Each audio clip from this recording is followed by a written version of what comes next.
अस्सलामुअलैकुम। आप देख रहे हैं जियो लावा न्यूज़ नेटवर्क। मैं हूं सलीम ताहिर। एक नज़र डालते हैं आज की न्यूज़ पर।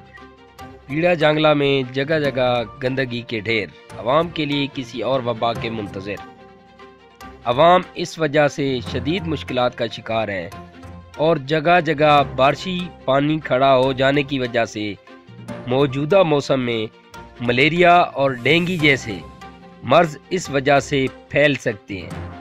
अहले इलाका का असिस्टेंट कमिश्नर हाफिज मोहम्मद इमरान खोकर साहब से अपील की है कि इस मसले का कोई मुअस्सर हल निकाला जाए और इंतज़ामिया से पूरे इलाके की गंदगी साफ करवाई जाए ताकि आवाम को मज़ीद मुश्किलात से बचाया जा सके। रिपोर्ट मलिक अदनान।